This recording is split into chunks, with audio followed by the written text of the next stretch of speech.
বাংলাদেশের সবচেয়ে বড় এবং ঐতিহ্যবাহী সরকারি কলেজ সরকারি তিতুমির কলেজ। এই তিতুমির কলেজের অধ্যক্ষ হিসেবে আমার উপর যে দায়িত্ব পড়েছে, সেই দায়িত্বের অংশ হিসেবে আমি সবাইকে উৎসাহিত করি যে বাংলাদেশের লেখাপড়ার মান অত্যন্ত নিচে নেমে গেছে। এই নিচে নামা লেখাপড়াকে আবার কিভাবে ঊর্ধ্বে তলে ধরা যায়, এবং আগের যে বিএনপি সরকার যে ক্ষমতায় থাকার সময় লেখাপড়ার যে একটা উদ্যোগ নিয়েছিল, সেই সময়ের মন্ত্রী ডক্টর এহসানুল হক মিলন, ওনার সাথে আমার বারবার কথা হয় এবং বিভিন্ন মিটিংয়ে গেলাম, তার সাথে কথা হলো। উনিও যে স্বপ্নগুলো দেখেন, সেই স্বপ্নগুলোর অংশ হিসেবে রিমু বারবার আমাকে বলেছিল যে স্যার, আমরা একটা উন্মুক্ত লাইব্রেরি দিতে চাই। আমি বললাম এটা সবচেয়ে বেশি কলেজের জন্য উপকারী হবে। ছেলেরা লেখাপড়ার যে অভ্যাস চলে গেছে, অবসর সময়ে অযথায় গাল গল্প না করে একটা বই নিয়ে এখানে দাঁড়িয়েও যদি পড়তে পারে, তাহলে পড়ার যে অভ্যাসটা তৈরি হবে। সরকারি তিতুমির কলেজের ছাত্র হিসেবে এটা দেখতে, শুনতে এবং আমাদের অনুভবে এটা হবে অত্যন্ত উন্নত মানের। বহুদলের গণতন্ত্রের প্রবক্তা, আধুনিক বাংলাদেশের স্থপতি শহীদ প্রেসিডেন্ট জিয়াউর রহমান নামে আজকে সরকারি তিতুমির কলেজে সাধারণ শিক্ষার্থীদের মাঝে শহীদ জিয়া স্মৃতি উন্মুক্ত পাঠাগারের আজ শুভ উদ্বোধন করা হলো। সুতরাং আজকে শহীদ প্রেসিডেন্ট জিয়াউর রহমানের নামে আমরা পাঠাগারটা উদ্বোধন করলাম। এটার কারণ হলো বাংলাদেশ জাতীয়তাবাদী ছাত্র দল এদেশের জনগণের কথা চিন্তা ভাবনা করে এবং সাধারণ শিক্ষার্থীদের কথা চিন্তা ভাবনা করে।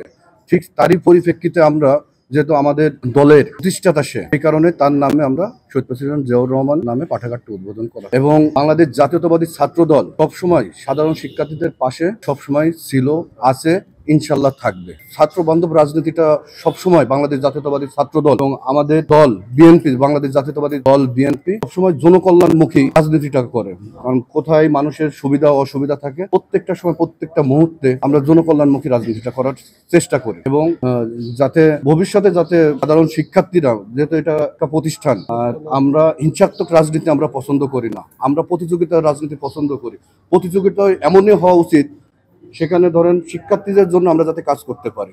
যেমন অতীতে আপনারা দেখছেন আমাদের বাংলাদেশ জাতীয়তাবাদী ছাত্র দলের পক্ষ থেকে এই সরকারি তিতুমির কলেজে বিভিন্ন জায়গায় পানির ফিল্টার, সাধারণ শিক্ষার্থীরা গরমে ভোগান্তি হবে সেই কারণে আপনার ফ্যান দেওয়া, গাছ লাগানো, তারপর আপনার মেয়েদের হলে ফ্যান দেওয়া, লিফটের ধরেন অনেক গরম, সেখানেও লিফটের সাধারণ শিক্ষার্থীদের জন্য সেখানে ফ্যান দেওয়া, ছেলেদের হলে ফ্যান দেওয়া। সুতরাং আমরা বাংলাদেশ জাতীয়তাবাদী ছাত্র দল প্রতিটা মুহূর্তেই আপনার ছাত্রদের সুবিধার্থে আমরা এই কাজগুলো করে যাবো ইনশাল্লাহ।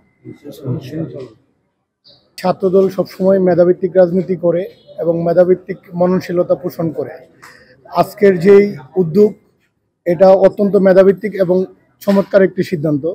আমাদের ছোট ভাই তিতুমির কলেজ ছাত্রদলের জয়েন্ট কনভেনর রিমু হুসাইন এই যে সৃজনশীল একটা কাজ নিয়েছে, একটা উন্মুক্ত পাঠাগার স্থাপন করেছে আমাদের বহুদলীয় গণতন্ত্রের প্রবক্তা শহীদ রাষ্ট্রপতি জিয়াউর রহমানের নামে। এই ধরনের কাজকে আমরা সাধুবাদ জানাই। আসলে লাইব্রেরি শুধু জ্ঞানের ভাণ্ডারই নয়, এটা শুধু বইয়েরই ভাণ্ডার নয়, এটাতে রয়েছে জ্ঞান এবং অনন্য কল্পনা। আসলে আমার একটা কথা মনে পড়ে যাচ্ছে, ছোটবেলায় পড়েছিলাম লাইব্রেরি, সেখানে লেখা ছিল যে প্রতিটা ঘরে ঘরে লাইব্রেরি গড়ে তোলা প্রয়োজন। আসলে লাইব্রেরি আমাদের চিন্তা ভাবনাকে এবং জ্ঞানের পিপাসাকে দূর করে, যেমন পানি আমাদের তৃষ্ণা মেটায়, তেমনি লাইব্রেরি হতে পারে আমাদের জ্ঞানের ভাণ্ডার। আমাদের সকলেরই উচিত লাইব্রেরিতে আসা, এবং তারই পরিপ্রেক্ষিতে আমার বড় ভাই রিমু হুসাইন, যুগ্ম আহ্বায়ক তিতুমির কলেজ ছাত্রদল, তিনি এই উদ্যোগ নিয়েছেন। তার এই উদ্যোগকে আমি স্বাগত জানাই।